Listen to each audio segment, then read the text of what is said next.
Bonsoir, je suis pasteur Étienne Sylvie de l'Assemblée Péniel et Partage. Bienvenue à votre émission Dieu, le Colo et moi.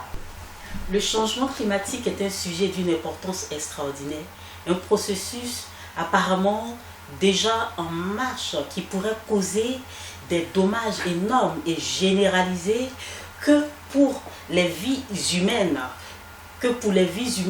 et pour l'environnement mondial. Les chrétiens ne devaient pas rester en marge de tout ce battage médiatique tout autour du réchauffement climatique.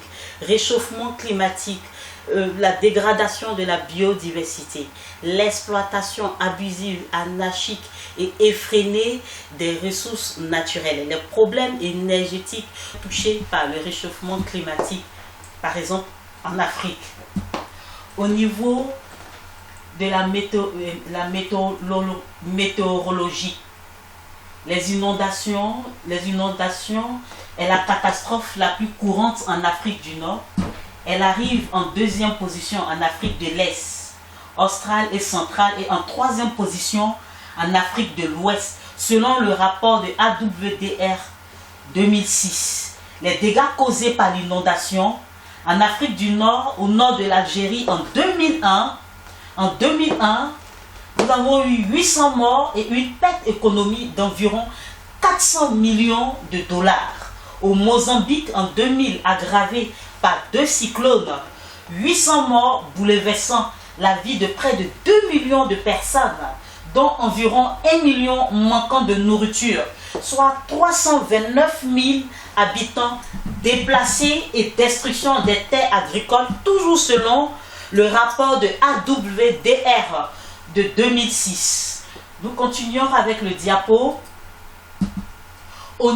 Toujours au niveau des régimes météorologiques, nous attaquons la sécheresse entre juillet 2001 et la mi-2012. Une sécheresse intense considérée comme la pire sécheresse depuis 60 ans a touché l'ensemble de l'Afrique de l'Ouest. Et vous voyez bien les images. Nous continuons avec le diapo.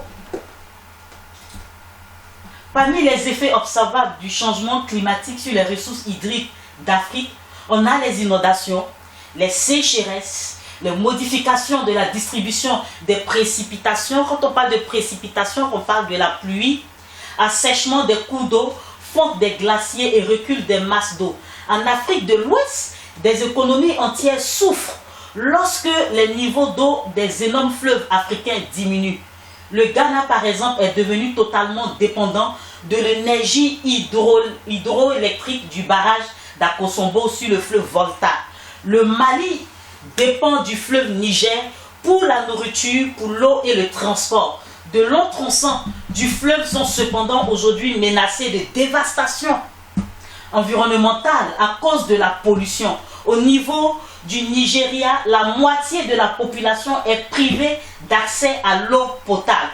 Au niveau des glaciers du Kilimandjaro, la disparition progressive mais spectaculaire des glaciers du Kilimandjaro est le résultat du changement climatique selon le rapport du GIEC 2001.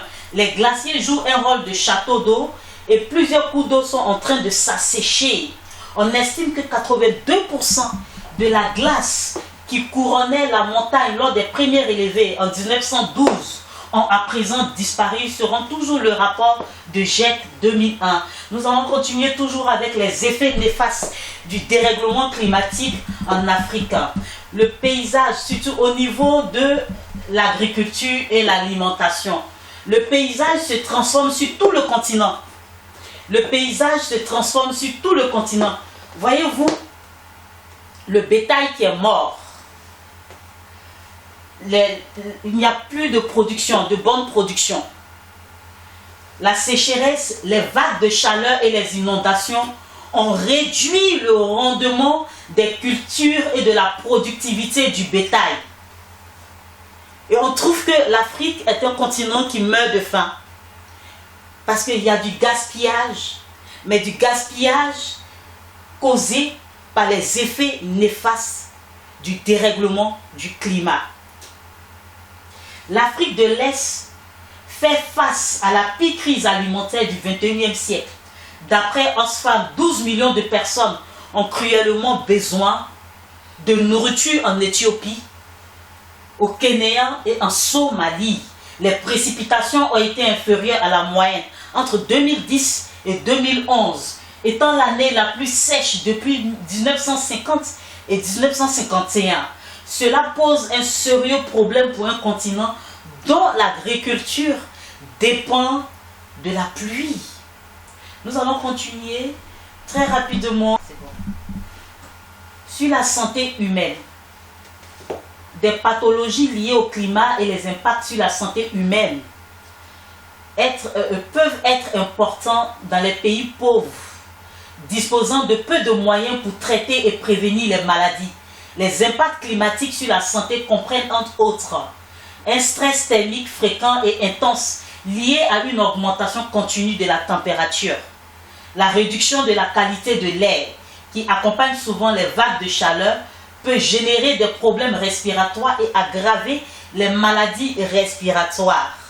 La propagation du paludisme pourrait s'intensifier dans les zones où l'on prévoit une augmentation des précipitations et des inondations.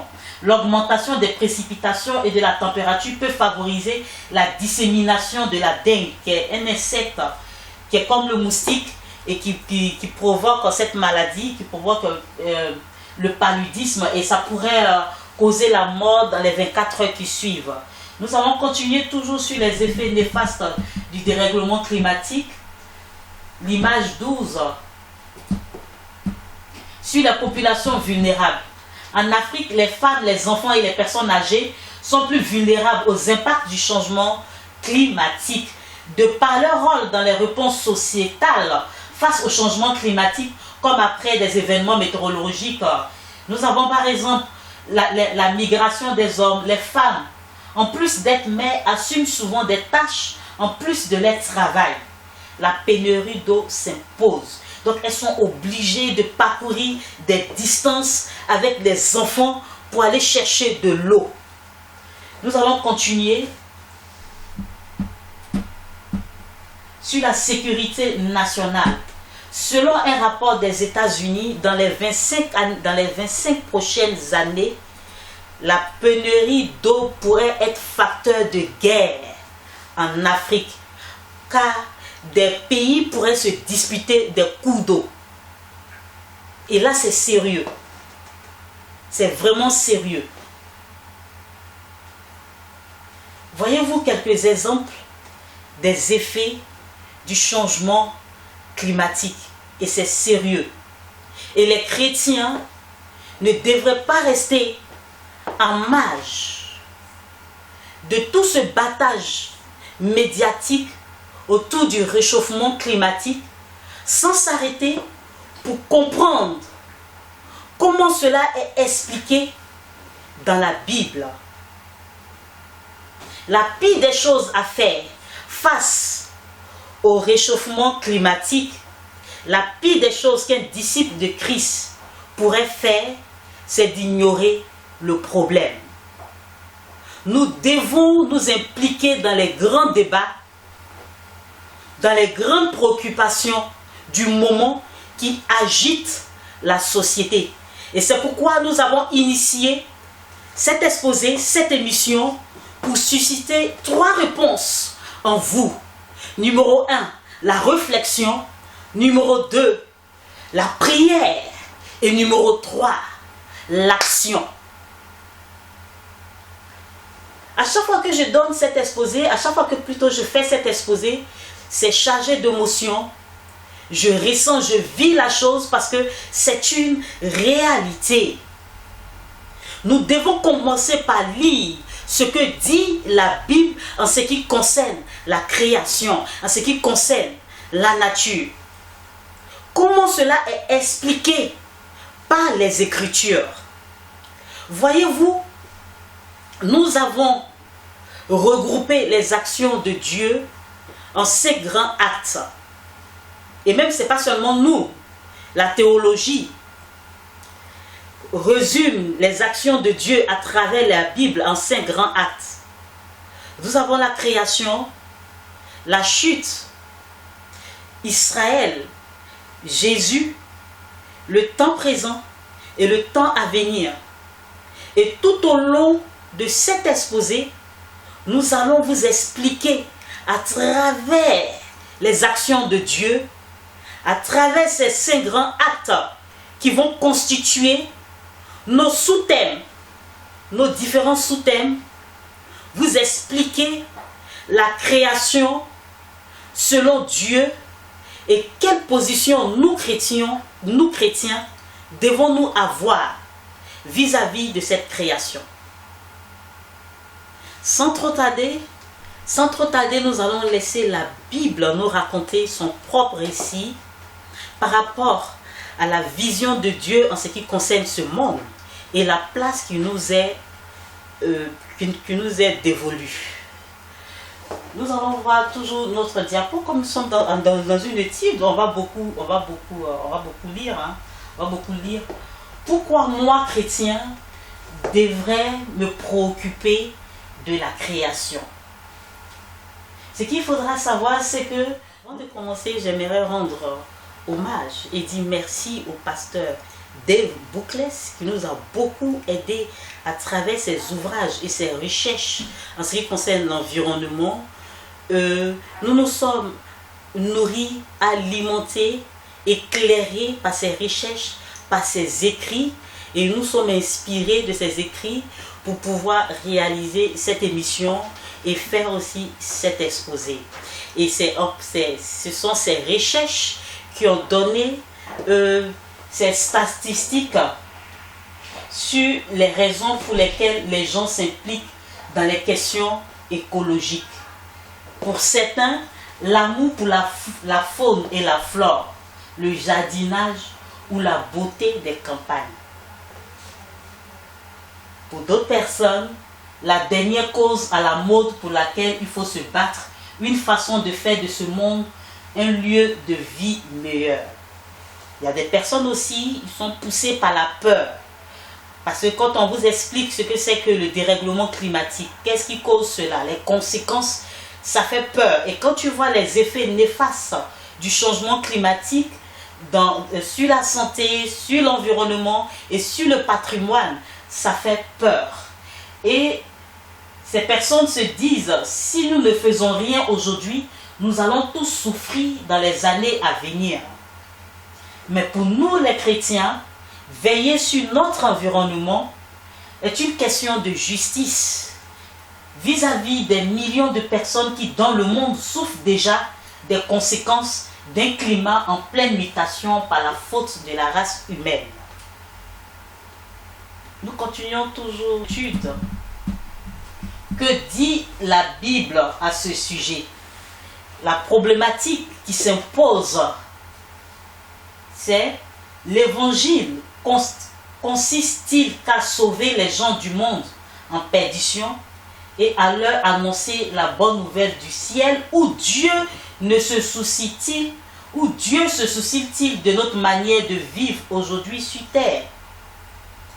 Les autres espèces et la terre elle-même ont-elles de l'importance pour Dieu, ou ne sont-elles là que pour que les humains en jouissent?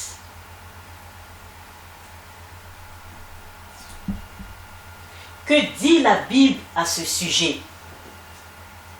La relation entre l'environnement et la foi chrétienne. À travers le sondage du pasteur Dave Buckles, nous avons recueilli plusieurs points de vue. Et ces points de vue ont été repartis en 4 classes. La première classe, c'est la classe des insidieux qui disent l'écologie et les questions environnementales sont relativement épineuses. Et les chrétiens feraient bien de s'en tenir éloignés. Parce qu'ils se disent que c'est les adorateurs de la nature. C'est ceux qui prennent les arbres, les montagnes et autres, et qui adorent la création. Ce sont eux qui s'occupent de la préservation de l'environnement. Les chrétiens n'ont rien à voir avec ça. Et cette catégorie de chrétiens avec leur point de vue. On les a classés, on les a mis dans la classe des insidieux. Nous avons la classe des hors-sujets qui disent prendre soin de la terre n'est pas important pour les chrétiens. L'objectif de l'évangile est de sauver des âmes, pas des phoques, pas des baleines. Il y a des gens qui sont en train de mourir sans Jésus. Il faut aller leur prêcher l'évangile. Et ça s'arrête là. Nous avons la classe des accessoires qui disent je suis bien content que quelqu'un s'en préoccupe. Quelqu'un se préoccupe de la planète. Pour autant que ce ne soit pas à moi de le faire. Cela, il dit, s'il y a d'autres personnes qui s'occupent de la planète, c'est bon. Dès le moment où eux, ça ne les concerne pas. Eux, ils vont prêcher l'évangile. Et nous avons la classe que nous avons qualifiée la classe à intégrer, le point de vue à intégrer. Se préoccuper de l'ensemble de la création de Dieu est un principe fondamental du Dieu de la Bible et vital pour l'accomplissement de ses desseins pour les êtres humains. Allons continuer. Les 5 prochains sous-thèmes que nous allons voir, comme je l'ai dit précédemment, sont les 5 actes résumant l'histoire de la Bible. C'est un résumé du grand récit des actions de Dieu envers la création, joué tout au long de l'histoire et rapporté dans l'écriture qui sont la création, la chute, l'histoire d'Israël, Jésus, le temps présent et les temps à venir. Comme nous allons le voir, la création a une portée immense dans chaque acte de l'histoire. C'est donc l'histoire de Dieu et de toute la création. En premier acte, nous allons voir la création. La création à peine. Et pour cela, nous allons prendre Genèse 1 et Genèse